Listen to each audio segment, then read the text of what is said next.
Hello, friends, brothers, sisters, everybody who is listening to this at some point in the future.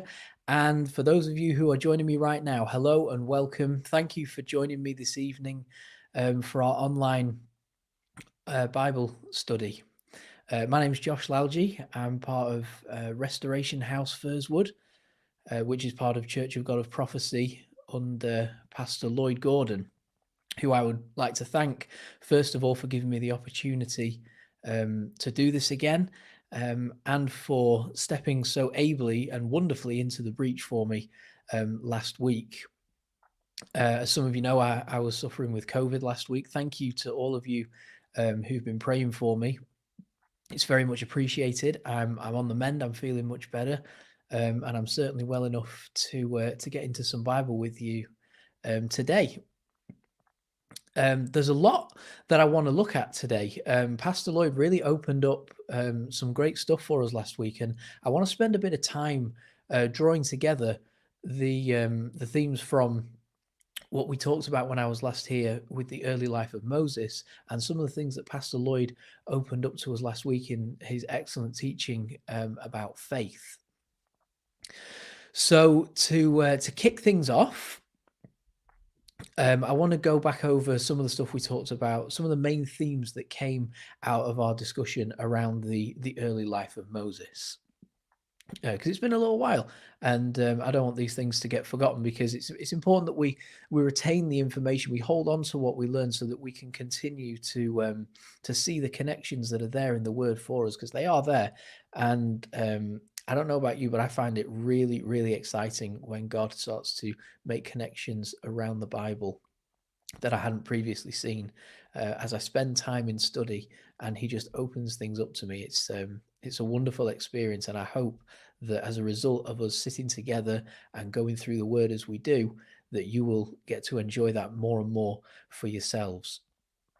So, some of the themes that came up as we were talking about the early life of Moses, one of the big ones that came up was this idea of rejecting the culture that you are in. Hopefully, this is ringing a bell for you. And we talked about how the language that is used in Exodus when um, the burning bush incident takes place, the verb that is used about Moses turning aside from the flock rather than turning towards the burning bush gives us a little hint as to this theme of rejecting culture that is going to come up as we move through the book of Exodus towards the Passover. That's ultimately where I want the Moses theme to sort of end. But God just keeps opening things up to me, and I don't know how long it's going to take us to get there. But hopefully, you'll enjoy the ride. I know I'm certainly enjoying being in the Word and looking at it, and God um, unraveling all this what seemed to be such tangled stuff at times. Anyway, the first thing is the idea of rejection of culture. And the other one was about allowing God to change your mind. If you remember, we spoke about how Moses was on the run as a criminal, having killed an Egyptian and running away from Pharaoh. He was he built a life for himself that he had to turn away from, and he allowed God to change his mind about himself, about God, about his place. He allowed God to do a transformative work in him, and that made a huge difference to his ministry. It was the turning point for his whole life and his ministry going forward. We talked about God using people who believe, despite the fact that they've messed up. Moses was on the run, like I said, as a criminal, a stranger in a foreign land, but God still saw fit to reach out to him. And hopefully, we can take great encouragement from the fact that even if we've made a mess of something, God still has a plan and a calling for us, and is ready and willing to use us for his purpose. So there were a few of the themes that came out when we talked about the early life of Moses. But what I want to do now is take a little time to draw it together with what Pastor Lloyd was talking about last week when he gave us that teaching on faith. starting in Hebrews 11. Now, in Hebrews 11, there's this well-known list of heroes of the faith, and Moses is in there. And as we look at how the life of Moses is described and the effect that faith had on his life, there are some really interesting things that come up. So in verse 27, we're told, by faith, he left Egypt, not fearing the king's anger. In verse 23, we're told that his parents hid him and were not afraid of the king's edict or his command, his law.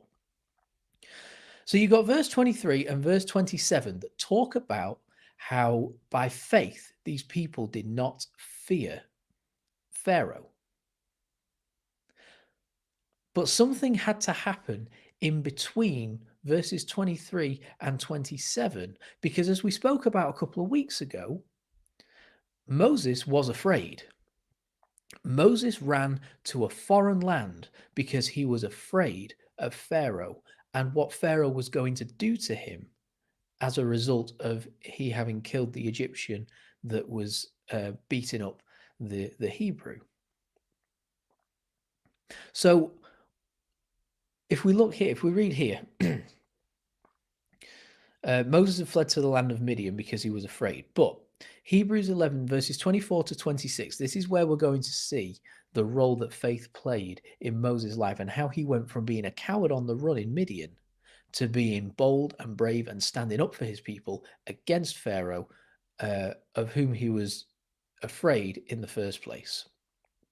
It says this, by faith, Moses, when he had grown up, refused to be known as the son of Pharaoh's daughter. He chose to be mistreated along with the people of God rather than enjoy the fleeting pleasures of sin. He regarded disgrace for the sake of Christ as of greater value than the treasures of Egypt, because he was looking ahead to his reward. Now, if you remember, when we spoke about what happened with the burning bush, we were looking at the verb that was used to describe Moses' movement when he saw the burning bush, and how it talked about him turning aside from the flock, and how this was really key to how he related to the situation that he was in. He was happy to turn away from the life he built in order to pursue the godly, the spiritual thing that was happening in front of him, but he first had to make that gesture of rejection. I want to look at the verbs used in this little passage here, because they tell us a story. Look what it says right here. It says, Moses' faith led him first to refuse to be known as Pharaoh's daughter's son. He was rejecting the culture. You see, it's come up again. He refused first. Then he chose to be mistreated along with his people. And then he regarded disgrace for Christ more highly than the treasures of Egypt. Now, to be clear, the treasures of Egypt were vast. This was the most prosperous, this was the richest society in the known world at the time. And as a prince of that nation, as he would have been, being the son of the daughter of Pharaoh, he would have had access to tremendous riches. Yet he saw disgrace for the sake of God as more important than any treasure that Egypt could offer him. But look again. First, he refused to be known as the son of Pharaoh's daughter. That one trips me up every time. Then he chose mistreatment. And then he regarded disgrace as more important than what he could get from Egypt.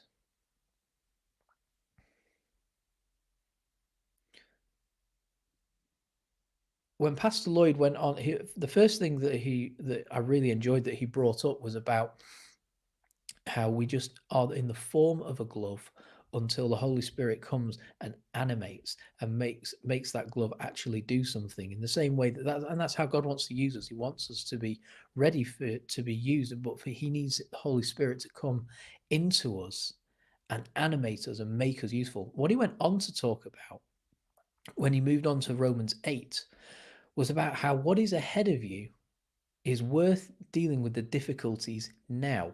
It is worth living God's way now because there's a change coming and we shouldn't get lost in the here and now. Moses had tremendous regard for what was ahead and he allowed God to shift his thinking from what he was running away from to the destiny that he was going in to.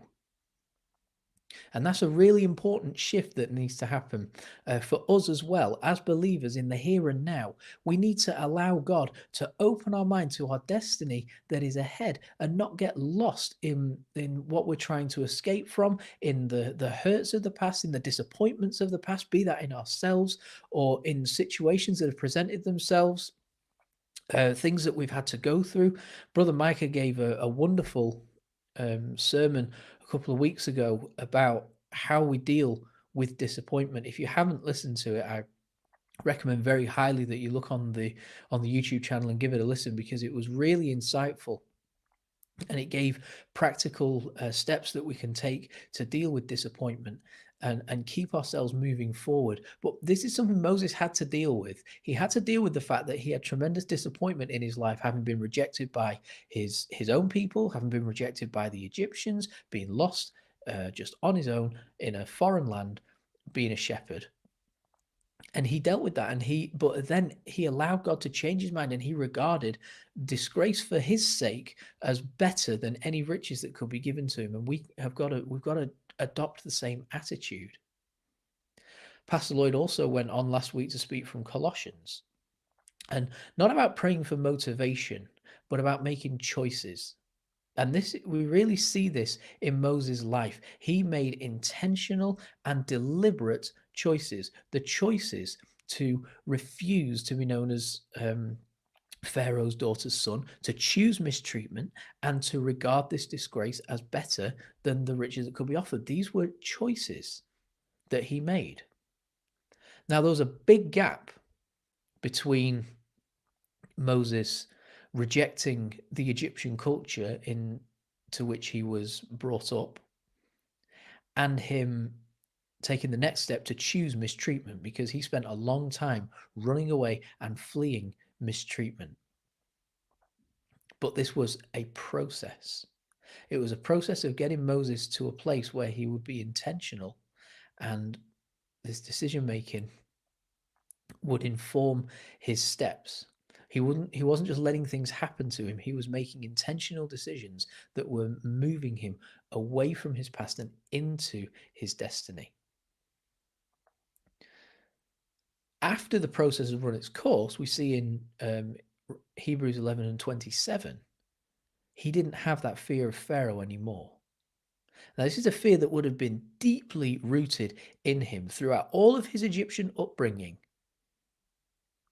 and the fact that he was on the run from him for having killed the Egyptian soldier. The fear of Pharaoh was something that was deeply rooted in Moses, and there may be fears that we experience that are very deeply rooted. And these fears weren't turned around overnight. This was not done quickly. This was a long, slow process. But after the process had run its course, he lost his fear of Pharaoh. At any point, do you think you can argue that God's hand was not on Moses' life? Because I look and I see God being patient and merciful and forgiving and empowering. It's easy enough to look and criticize yourself because you are not at the place of absolute fearlessness that you want to be.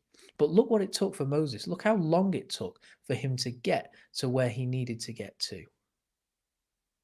It's okay to be in process. It's okay to not be at your destination right now. God is still at work. Continue to yield to him. Continue to listen to him, and he will complete his work, and you will see change. But it's okay to be in process. Moses went through a process. When we look at Abraham, we're going to see that Abraham went through a process. It wasn't simply that he woke up one morning and was the Abraham that was prepared to sacrifice Isaac. A lot had to happen for him to get there. In just the same way that a lot had to happen in the life of Moses for him to get to the point where he was leading the people out of Egypt. But it is okay to be in process. So we see again these same themes coming through about Moses rejecting the culture that he was raised in and being prepared to choose to suffer along with his people because there was a greater glory ahead of him. And that's all from the little passage that is the little summary of his life that is given about him in Hebrews. And bear in mind again, the writer of Hebrews would know that the people to whom he was writing would understand the early life of Moses. We have to do a lot more work to get there because we've got like 4,000 years of culture between he and us. And so we have to do a little bit more legwork in understanding his early life. And again, that's why we're doing this, so that we can really understand what we're reading about. It was brought up on Sunday that there are some people who think you can have the New Testament without the Old. And as Pastor Lloyd rightly pointed out, that is just not the case. And the two are so closely linked. And hopefully this is something that's coming through as we walk slowly through this teaching series. So, having established all of that, it's time to start looking at the events that led up to Passover. We've got a good idea now of who Moses is going in to this Passover account. We know who he was, and we know who he is. We know where he's going to end up. We know that he has gone from being on the run. We know that he's gone from being scared. We know that he's gone from being rejected to being embraced, empowered, equipped by God to do the thing that God has set before him, this incredible thing. Moses' life was punctuated by miracles. He saw more miracles than most people in the Bible, certainly anybody that had gone before him. And not only that, he had this wonderful relationship with God where he heard him so clearly. And we'll talk a little more about how he heard God clearly a little later on down the line. But I do want to start trying to get into what happened at Passover.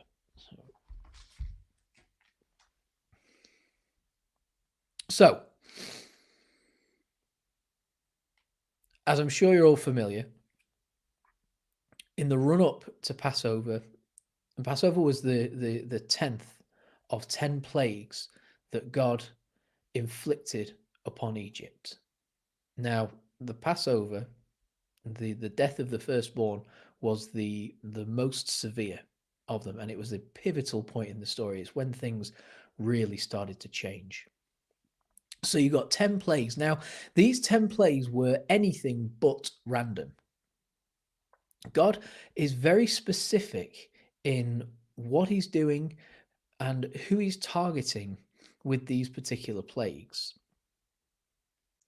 So there are things so I'll give you an example. The plagues up to the death of the firstborn were the Nile turning into blood, a plague of frogs, plague of gnats and mosquitoes, plague of flies, cattle disease, boils, hailstorm, locusts, darkness, and then finally the death of the firstborn. Now, the reason that these plagues were chosen by God is because they all targeted specific false gods that were being worshipped in Egypt. The Egyptians had loads, I mean loads of gods. They had gods for absolutely everything, but there were some that were, by covering the ones that God did, he pretty much encompassed um, the entire Egyptian um, spread of gods, if you will. So the first thing he did was turn the Nile into blood. The Egyptians had a lot of gods of the Nile. We spoke a couple of weeks ago about how important the Nile was to the Egyptians, in that it gave them a continual source of water, so they didn't experience famine, as happened in Judea, which is what brought the Israelites to Egypt in the first place at the end of the Joseph story, if you recall. So the Nile was really important to the Egyptians, not just because it was water, it brought fish, it brought it gave people a chance to work. It's a tremendous resource, and it was worshipped. There were gods of the Nile, gods like Hapi, who was the spirit and personification of the Nile. Knemu, the guardian of the Nile, whose bloodstream was said to be the Nile. So there was a lot of worship of gods of the Nile. So the first thing God does is target the Nile to demonstrate that he is God over all these things. There was a frog-like goddess called Heket, who was a fertility sort of goddess who was thought to help women in childbirth. There was Hathor, who was a mother goddess in the form of a cow. Apis and Menovis were bulls. Skemet and Thoth were the first and second goddess and god of medicine. There were the sky gods, the sky goddess of life, Nut, and sky god Horus. There was Seth, the protector of crops, Nepid and Neper, the goddess and god of grain. Osiris, the sun god, you've probably heard of him, and the god of death and resurrection. And there were tons of sun gods. The most famous of them was Ra. And one I remember from primary school was Khepri, which was a scarab beetle that was thought to push the sun up in the east, along the sky, and down again in the west. That's what the Egyptians believed happened to the sun.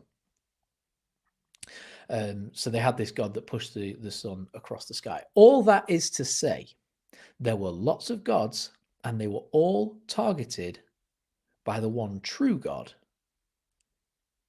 to demonstrate that he was the one true God and the others were all false, that it was all a lie. God was trying to show himself to the people of Egypt, and specifically to Pharaoh, and demonstrate that he was the one true God.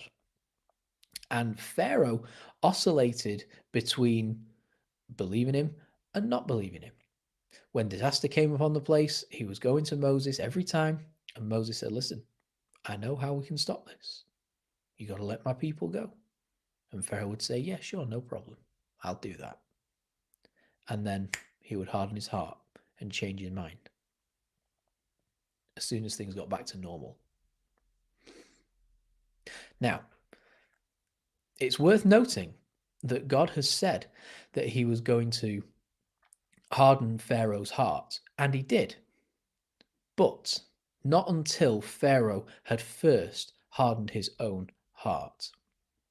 If you go through the plagues individually, and you go through Exodus, you'll see the amount of times that Pharaoh hardens his heart before God comes anywhere near hardening his own heart. If you look at Exodus 7:22, Pharaoh hardens his heart. If you look at Exodus 8:15, Pharaoh hardens his own heart. Exodus 8:19 and 32, Pharaoh hardens his heart. Exodus 9 and verse 7, Pharaoh hardens his heart again. 9 and verse 12, God hardens his heart. In 9 and 34, Pharaoh hardens his own heart again. And thereafter, God hardens his heart. God's only going to contend with us for so long. At some point, we have to yield to him. Because if we don't, then we run the risk of absolute disaster. Pharaoh was given chance after chance to relent and do the right thing, but he chose to harden his heart and not see the truth. And eventually God came in and he took over, and it led to the release of the people of God from Egypt, and then the Red Sea parting, and so on and so forth. But Pharaoh hardened his heart first before God came anywhere near him. At some point, you have to yield. When we come to Deuteronomy later on in this series at some stage, we're going to see that the laws that God gave for how to live well in the promised land were directly addressing the various abominations that were going on amongst the Canaanites at the time, and how the heart of God was for his people to be completely disassociated from all that and be outstanding as his people. In just the same way that God specifically targeted the false gods of Egypt, he wanted to set his people apart and deal with the specific abominations that were going to be dealt with, that were going on in the land of Canaan before they go in. The reason I bring that up is we're going to start talking about the issue of yeast. But it's worth noting that the legislation for how to live came as an expected response, as an act of gratitude for the amazing redemption that God gave them first. It's important that we don't get this backwards. God released the people. He delivered them before he brought the law into place for them. The people of God keeping the law was supposed to be an act of gratitude, to say, this is our God, we serve him, he delivered us, we love him, we're grateful, and so we live like this. He wanted to separate his people, wanted to set them apart. He wanted to set them apart from the culture in which they found themselves. He wanted them to be different, and noticeably different. This has always been his heart. And we see this when God starts to speak to Moses about the Feast of Unleavened Bread and how he is to remember it in Exodus 12. In Exodus 12, verses 14 to 20, there is an awful, what was striking when I was reading this is the amount of times that God goes after this issue of yeast. Now, when we're talking about the Passover itself, there were some practical issues that need to be at play. The first thing that I'll point out is that the way that bread was made in Egypt was by taking the dough and leaving it in sunlight so that the naturally occurring yeast would ferment the bread and make it light and fluffy. Okay. Now, if you've got the Passover coming, and you know that you're going to have to get out quick, you haven't got time to be waiting for your bread to rise. You're just going to have to take it as is. So there was a practical element to this. Okay, that's why there's talk of eating the meal with their shoes on, so that they're ready to go at a moment's notice, because at some point this is going to go south and they are going to have to get out of there. So there were practical issues associated with this unleavened bread, this bread without yeast, okay? But bread was a really important part of Egyptian culture. The earliest evidence of leavened or yeasty bread, baked goods, are from Egyptian hieroglyphs. Now, we don't know if they started the practice or not, but we certainly know that it was a huge part of their culture. Because things like potatoes and rice, they weren't introduced into Egyptian culture for a few thousand years. So this was like their staple. Okay. So yeast was hugely significant in the culture of the Egyptians, right? Now, as we go forward in the word, yeast comes up again and again. In Matthew 16 and verse 6, um, and in 1 Corinthians 5, verses 6 to 7, there is all this talk of the leaven of, of the Pharisees, right? Now, what's interesting about this language is that everybody would know the importance, because bear in mind, Moses is told to observe the Feast of Unleavened Bread every year. This is something that needs to be remembered, and for the duration of the feast, there is not to be any yeast found anywhere in their houses. Okay, God is really serious about this because yeast was so closely associated with Egypt, and so it became synonymous with um, decadence, with idolatry, with brutality, with corruption. All of these things were associated now with yeast because of the close ties that it has to Egyptian culture.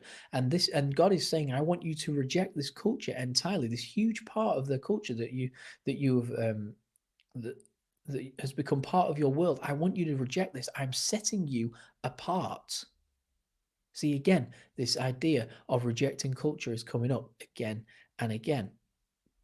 And so when Jesus and when Paul talk about the leaven of the Pharisees, and talks about a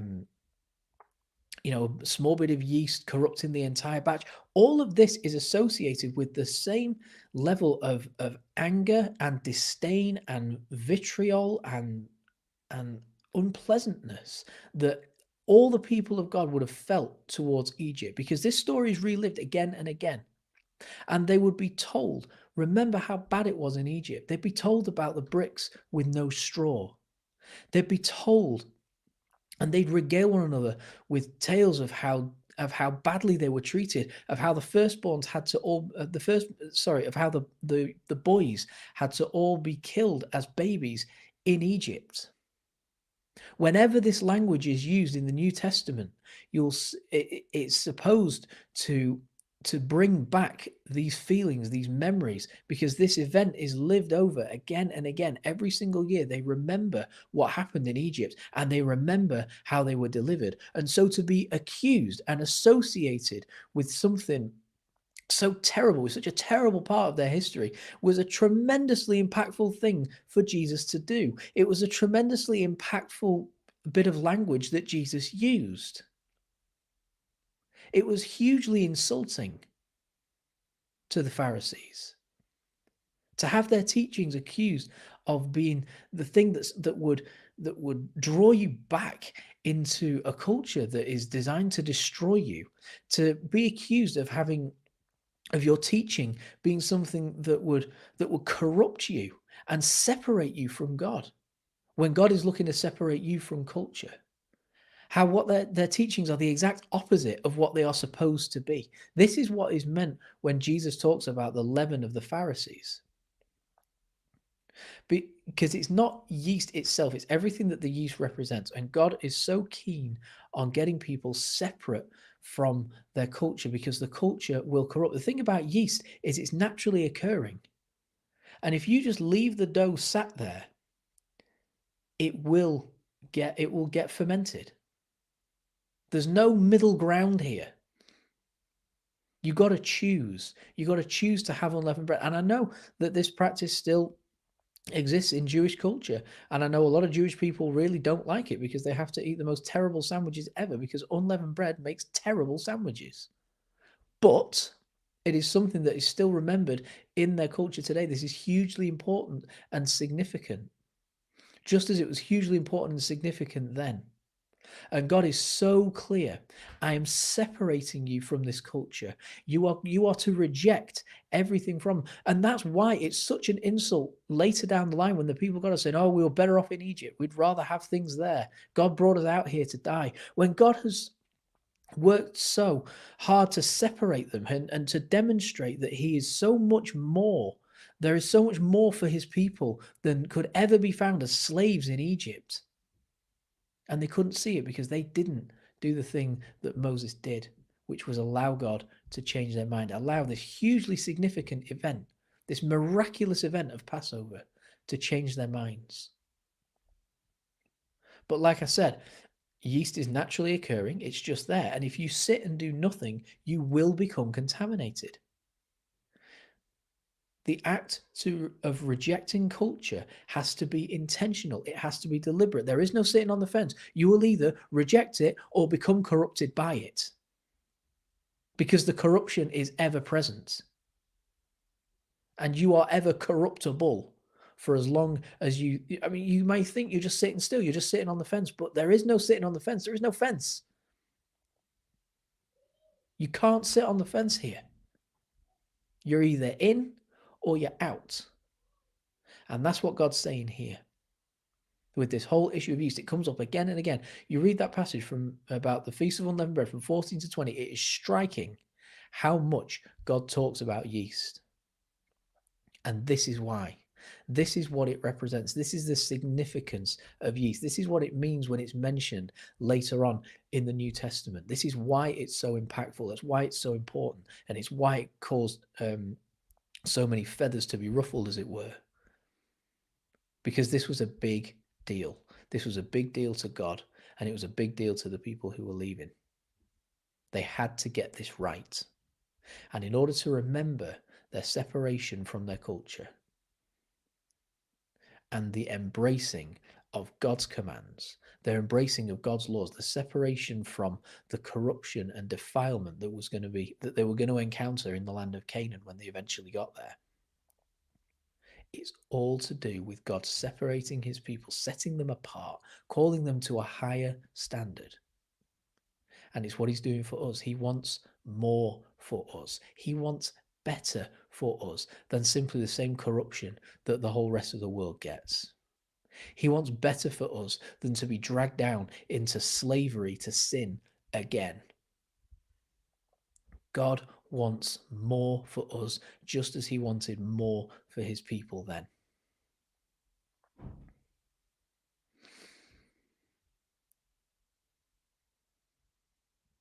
So that's the issue with yeast. As we go on, we see, as we go on through the account of the Passover, we see in Exodus 12 and verse 8 that they were to cook and eat the lamb. Now, in case it's not already clear, the lamb represents Jesus. If you remember right at the beginning, we were talking about how we see Jesus in the Old Testament, where we see the scriptures testify of him. Well, this lamb is representative of Jesus, and his blood is what is going to save. This was brought up a few weeks ago at church. Pastor Lloyd was talking about the significance of the blood. He raised the issue of Passover. So it's the blood on the doorposts that was going to save them. But they were to roast. God was very specific about roasting. You to roast and eat the lamb. So not only were they saved by the lamb, but they were fed by the lamb as well. If we view the lamb as Jesus, Jesus is there, yes, to save, but also to sustain us.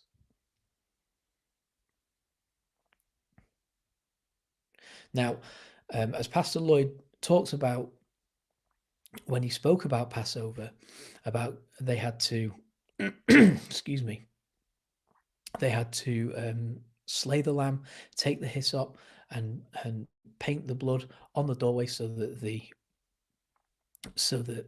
the angel of death would pass over the house, and the firstborn would not be killed, because this was to bring it sort of back into context a little bit. This was the 10th plague. So we've got 9 plagues that have happened. Pharaoh has promised to let God's people go because Moses asked him again and again. Plagues have come, targeted specific Egyptian gods that were being worshipped. They've come, and they've been all the warning signs have been ignored, and God says, "I'm going to kill every firstborn in Egypt." But He gives His people a way to be protected from this. This is why we call it Passover. So the angel of death would pass over the house, and they wouldn't be harmed.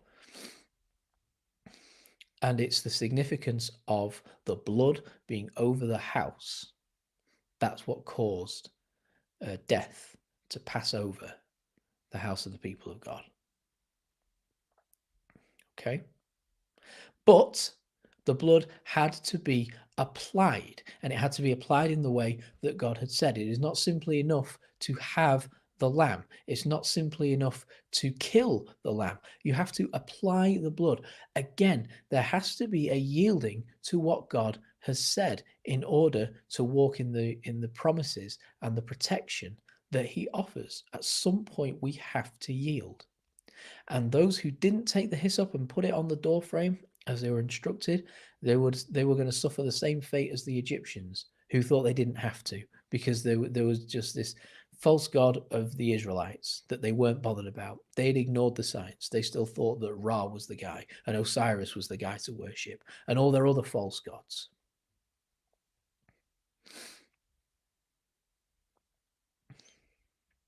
There are some really interesting parallels in terms of the timing of everything that happened at Passover. Just in case the Jesus as the Lamb parallel wasn't working enough for you, I want to give you some interesting timing issues that I found really exciting, actually. So the Passover lamb was killed at around 3 p.m. ish. And about 3 days later, the people were liberated. Is it starting to sound like Easter to you yet? Killed around 3 p.m. And 3 days later, the people were liberated. They were freed. They were taken through the Red Sea, and they were freed. 3 days after the Passover lamb was killed. Some more interesting quirks of timing. Around 50 or so days later, the law was given at Mount Sinai. Now, if you remember, when Moses went up the mountain, they didn't see him for 40 days. They got worried. They decided that what they were going to do is melt down their earrings and necklaces and all the gold that they'd brought out of Egypt. By the way, they left Egypt wealthy. People, they got a lot of gold and a lot of stuff from Egypt, because God had plans to build the the tabernacle, the tent of meeting, and he had a lot to set up. So anyway, they left. They didn't leave Egypt poor. They had lots of stuff, but they decided they were going to melt down their gold and build a cow for them to worship, the golden calf. Now, about 50 days after they've been liberated, the law was given, and of course, with the golden calf thing, the law was broken, and we're told that 3,000 people died. Now, Jesus was killed around 3 p.m. 3 days later, he rose, and we were liberated. Around 50 days later, the Spirit was given, and 3,000 people were saved.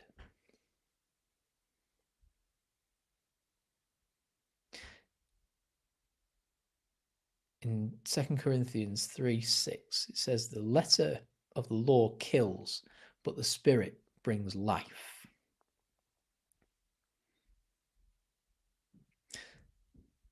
So the parallels are there. And we see that when the law came, there was condemnation and 3,000 died. But when the Spirit came at Pentecost, 3,000 were saved. These are just really interesting and I think noteworthy parallels in terms of timing and numbers that we see a lot throughout the Word of God. But it's really interesting to see how what was happening in Exodus so closely foreshadows what was going to come a couple of thousand years later with Jesus.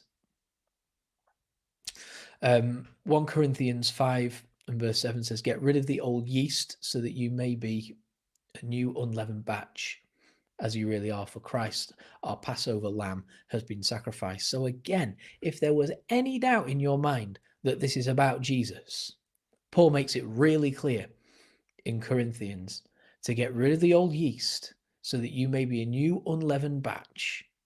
We want to be separated. We want to be different. We want to be ready to move at God's command. For Christ, our Passover lamb, has been sacrificed. And that sort of brings the argument full circle. So, what does this mean for us and our identity in Christ in the here and now? The first thing is that we have to act upon the chances that are given to us. If Moses hadn't acted on the things that he saw and the things that he was told, this story would never have happened.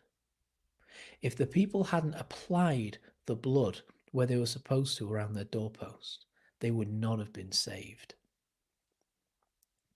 We have a responsibility to act upon what we learn, to have our practice and our minds changed by what God is doing.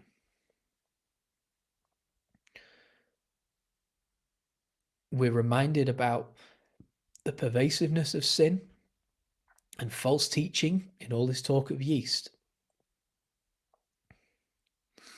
Christ took our sin, but he did not perpetrate sin himself. He himself was unleavened despite the false teachings and temptations. The false teachings of the Pharisees and the world and the temptations of the devil in the wilderness did not allow him to become corrupted. He remained unleavened. And then he took on our sin, but he never perpetrated sin himself. He gave us an example of how we can be that set apart.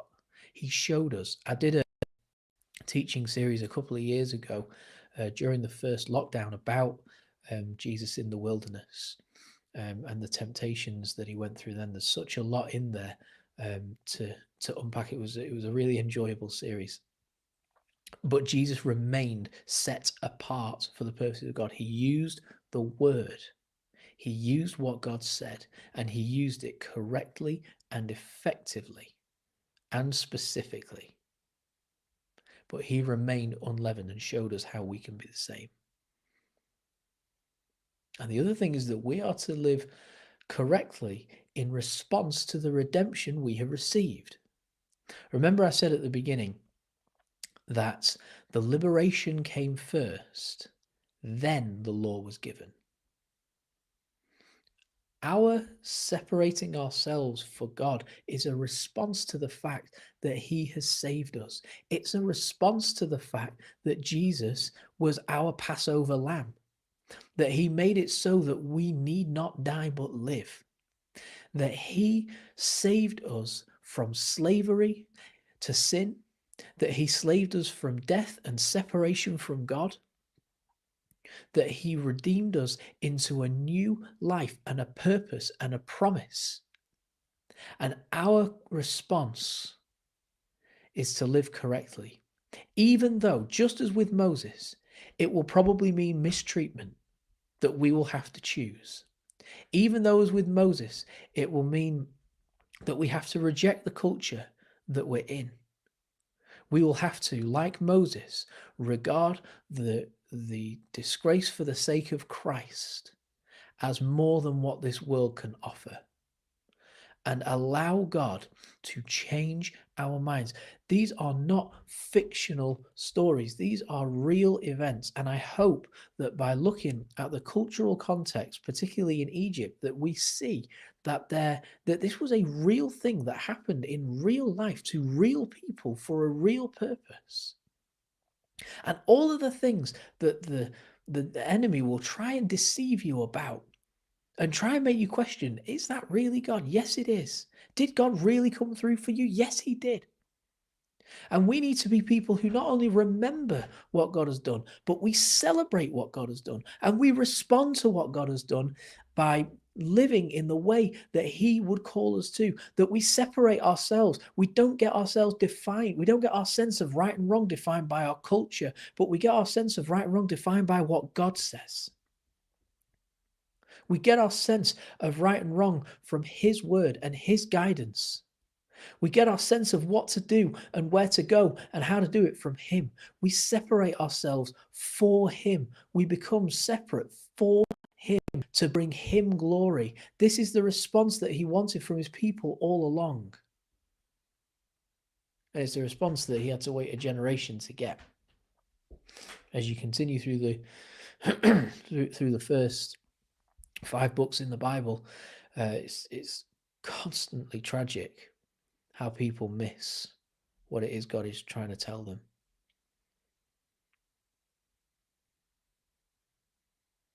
We have a decision to make as to how we're going to do this.